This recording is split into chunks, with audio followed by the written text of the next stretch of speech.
ఈ కార్తీక మాసం అంతా హరహర మహాదేవ శంభో శంకర అంటూ పరమేశ్వరుని నామస్మరణతో మారుమోగుతుంది.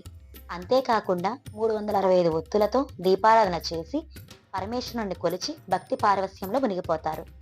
అలాగే అరటి తొప్పల్లో కార్తీక దీపాలను వెలిగించి ఆ దీపాలను పున్నమి వెలుగులో నదిలో వదిలే సన్నివేశాన్ని ప్రత్యక్షంగా చూసి ధరించాల్సిందే. ఇక రుద్రాభిషేకాలు, రుద్ర పూజ, లక్ష బిలవదల పూజలు, లక్షపత్రి పూజ, అమ్మవారికి లక్ష కుంకుమార్చన, ఇలా ప్రత్యేక పూజలు వ్రతాలతో ప్రముఖ ఆలయాలన్నీ కిటకిటలాడతాయి. వనభోజనాలు మరో విశిష్ట కార్యంగా చెప్పుకోవచ్చు. కార్తీక మాసం ప్రతిరోజు శుభప్రదమైనదే. ఒక్కో రోజుకు ఒక్కో విశిష్టత ఉంది. ముఖ్యంగా కార్తీక పౌర్ణమి, కార్తీక ఏకాదశి, ద్వాదశి, సోమవారాలు మరింత పవిత్రంగా భావిస్తారు. ఈ రోజుల్లో చేసే పూజలు, ఆచరించే ఉపవాసాలు ఇంకా పవిత్రమైనవిగా విశ్వసిస్తారు. ముఖ్యంగా కార్తీక పౌర్ణమి రోజును అత్యంత విశిష్టమైనదిగా పూజలు, నోములు ఆచరిస్తారు. ఈ రోజున ఉదయాన్నే నదులు, కాలువలు, బావి వద్ద లేదా ఇంట్లోనే చన్నీటి స్నానం చేసి తులసి కోట దగ్గర నేతి దీపాలు వెలిగిస్తారు. కొందరు ఉసిరి దీపాలు వెలిగిస్తారు. భోలా శంకరుణ్ణి, శ్రీ మహావిష్ణువుని భక్తి శ్రద్ధలతో పూజిస్తారు.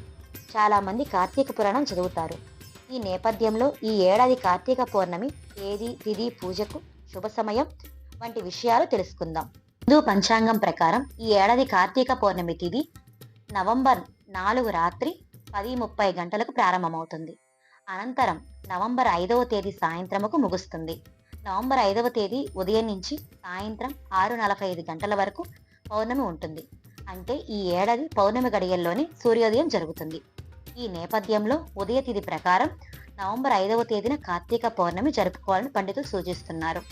ఈ కార్తీక పౌర్ణమి రోజు సముద్ర స్నానం లేదా నదీ స్నానం చేసి, కుదరకపోతే పవిత్ర స్నానం ఆచరించిన తరువాత 365 ఒత్తులతో దీపారాధన చేయడం, ఉపవాసం ఆచరించడం, శివకేశవులను పూజించడం మంచిది.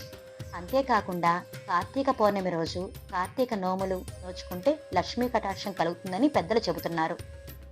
కార్తీక పౌర్ణమి రోజు నదీ స్నానం చేయాలనుకునే వాళ్ళు నవంబర్ 5వ తేదీన ఉదయం 4:52 గంటల నుంచి 5:44 గంటల లోపు చేస్తే మంచిదని పండితులు చెబుతున్నారు.